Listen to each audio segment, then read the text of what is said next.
돌파 매매 전략이 크게 성과가 나왔던 시기가 언제냐? 요 3월이죠, 3월. 주도주 돌파 매매. 아니면 뭐 짧은 스캘핑 매매 이런 걸로 이 3월에 계좌가 크게 점프하신 분들이 많았을 거고.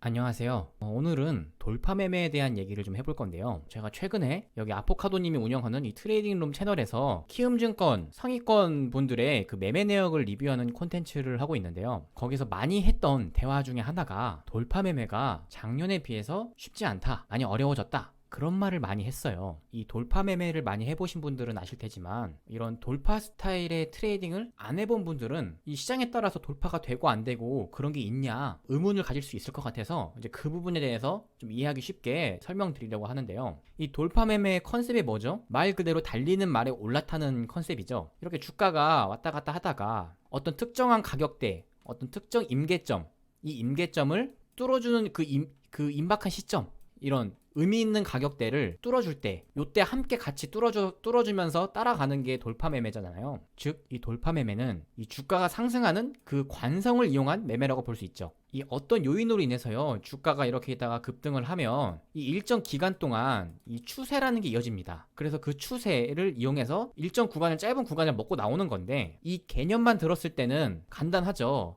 그러면 그냥 이렇게 고점 뚫는, 그냥 이렇게 여기 고점 뚫는 조건식 만들어서 이 뚫을 때만 다 매매를 하면 돈 버는 거 쉽지 않냐, 처음에 다 이런 식으로 생각을 하게 되는데요. 막상 해보면 어렵습니다. 이 돌파 매매로 수익이 난다는 거는요, 누군가 이 내가 비싸게 산 가격보다 더 높은 가격을 주고 더 사준다는 걸 의미를 합니다. 자, 이런 상황은 언제 일어나요? 매수세가 매우 강할 때. 그러니까 매수세가 정말 압도하는 순간에 이런 상황이 나죠. 내가 더 웃돈을 주고라도 이거를 꼭 사야겠어. 그런 분위기가 강할 때 이 강한 상승세가 계속 이어지는 거예요. 자, 그럼 이거와 반대로 돌파 매매가 실패하게 되는 경우에는요, 누군가 더 비싼 가격으로 매수를 안 해준 거예요. 그러니까 막 주가가 올라가는데 좋을 때는 막 더 비싼 가격에 계속 매수세가 들어와 주지만, 매수세가 약하면 주가가 좀 올라가면 이 가격은 조금 비싼 것 같은데 이러면서 추가적인 매수세가 안 붙는 거죠. 그러면 어때요? 주가가 밀리는 거죠. 그러니까 매수세가 약한 거예요.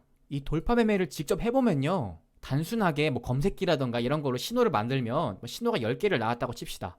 이 돌파 신호가 10개가 나왔는데 그 중에 6개, 7개는요, 이 돌파가 추가적으로 계속 이렇게 시세를 이어줘야 되는데 그렇게 올라가지 못하고 급등했다가 바로 이렇게 밀리는 경우가 훨씬 더 많아요. 이런 경우가 많기 때문에 다른 매매에 비해서 손절이 훨씬 더 중요하다고 볼 수 있어요. 아차 하는 순간 손실이니까요.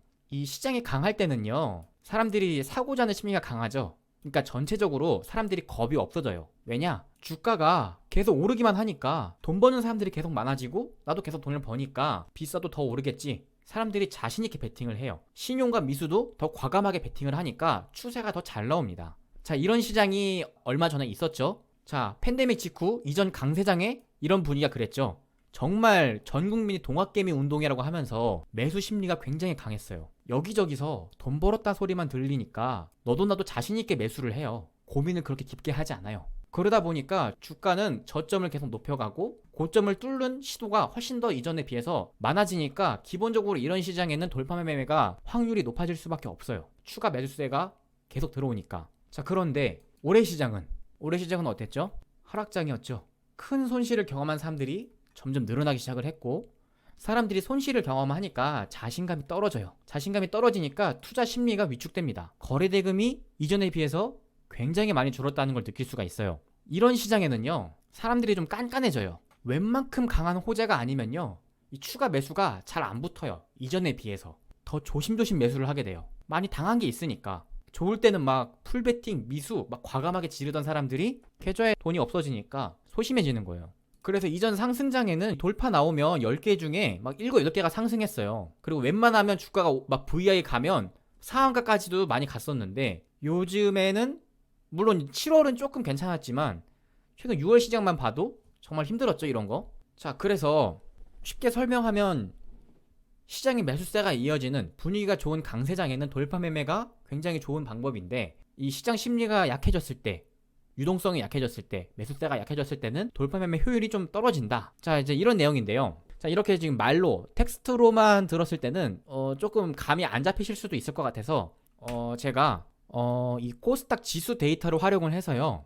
간단한 돌파 매매 전략을 한번 테스트해 볼 거예요. 단순히 그냥 코스닥 지수가 어떤 시기에 상승 추세가 잘 이어지고 어떤 시기에 상승 추세가 잘 이어지지 않는지 그런 간단한 매매 전략을 하나 만들어서요. 그거를 이제 한번 시각화해서 한번 검증을 해볼 거예요.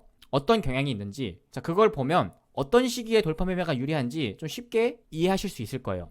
제가 지금 여기 코스닥 지수 차트를 하나 띄워놨죠. 그리고 이제 아래에 이 핑크색으로 돌파라는 뭐가 이제 지금 차트가 하나 있는데, 이 차트가 뭐냐면요, 코스닥 지수가 직전 고점을 뚫었을 때, 뚫었을 때 사서 그날 종가까지 보유했을 때 단순한 성과 그래프가 어떻게 나오는지를 간단히 만들어 본 거예요. 그러니까 진짜 무지성 전략이에요. 그냥 아무 생각 없이 그냥 코스닥 지수가 이전 고점 뚫었을 때 따라가서 종가에 팔고 나온다. 그냥 그거를 그냥 반복했을 때 어떤 수익률 패턴이 나오는지 잘 보면요, 재밌는 거 하나 알 수가 있어요. 이전 그 코로나 팬데믹 직후에 굉장한 강세장이 나왔죠. 이때 정말 엄청난 유동성장이 왔어요. 자, 밑에 보시면 이 돌파 이 전략 수익률 그래프가 어때요? 엄청나게 올랐죠? 이 시기에. 그쵸? 그러니까 이 시기에는요, 이 강세장, 이 유동성이 풀리는 이 시기에는요, 그냥 정말 단순하게 돌파 매매, 그러니까 그냥 무지성 돌파 매매를 막 했어도 지수 측면에서도 평균적으로 성과가 날 수 있었다라는 걸 의미를 합니다. 요 시기에. 자, 그런데 이 상승장이 오기 직전에 2018년부터 2020년까지 하락장이었잖아요. 여기 이렇게. 자, 이런 시장에는요, 이 시기 아마 기억하실 거예요. 막 이때 뭐 미중 분쟁, 막 트럼프가 중국이랑 막 싸우고 이러면서 이제 시장이 되게 쉽지 않았던 시장이었는데, 요 시기에 그냥 단순한 무지성 돌파 매매 전략을 보시면요, 성과가 크지 않죠? 애초에 돌파 신호 자체가 없어요. 돌파 신호 자체도 별로 안 나오니까 매매 자체도 거의 안 나오고, 계속 뭐 그냥 하락 추세니까 매매가 없으니까 성과도 잘 나오지 않죠. 자, 그러면 올해 시장을 좀 자세히 한번 볼게요. 올해 시장을 자세히 보면요, 돌파 매매 전략이 크게 성과가 나왔던 시기가 언제냐? 요 3월이죠. 3월. 그쵸? 돌파 매매가 그래도 올해는 3월에 시장에 좀 강세장이 오면서 돌파 컨셉이 성과가 나온 걸로 알 수가 있어요. 그래서 3월에는요, 이 돌파 스타일로 수익을 많이 낸 분이 꽤 있었어요. 올해 주도주 돌파 매매, 아니면 뭐 짧은 스캘핑 매매, 이런 걸로 이 3월에 계좌가 크게 점프하신 분들이 많았을 거고, 그분들도 아마 추측컨대 5월, 6월은 매매할 종목도 이전보다 많이 별로 안 나왔을 거고 쉽지 않았을 거예요. 애초에 매매 신호가 거의 안 나왔겠죠. 지수가 계속 저점을 갱신했으니까. 돌파하는 종목보다는 하락으로 돌파하는 종목이 훨씬 더 많았을 거예요, 이런 시장은. 그리고 이제 최근 7월 시장은 그나마 좀 살아나면서 돌파가 조금 나오긴 했죠. 물론 이거는 지수를 그냥 단순하게 전략을 분석을 해본 거고, 개별 종목단에서 강한 종목들이 다 있긴 있었어요. 정말 확실한 종목들, 그런 것들만 매매를 했다면 충분히 돌파 매매도 좋은 방법이 될 수는 있는데, 전체적으로 봤을 때는 과거에 비해서 종목 개수가 많지는 않았을 거예요. 그래서 이제 오늘 내용의 핵심은요, 잘 될 때는 이 종목 저 종목 다 해도 수익이 날 가능성이 높지만, 시장이 또 하락 추세로 가거나 시장 유동성이 다시 또 줄어들게 되면요, 매매 빈도를 무조건 줄여야 돼요. 종목을 더 까다롭게 골라야 되고 매매 횟수가 줄어드는 게 당연합니다. 그러니까 매매 횟수가 줄어들어야 되는데도 불구하고 매매를 이전 상승장이랑 하락장이랑 똑같은 빈도를 유지하게 되면 조금 어려워질 수 있다. 뭐 이 정도로 이제 이해를 하시면 될 것 같고요. 그래서 오늘은 여기서 마무리하고요. 구독, 좋아요 많이 눌러주시면 감사하겠습니다.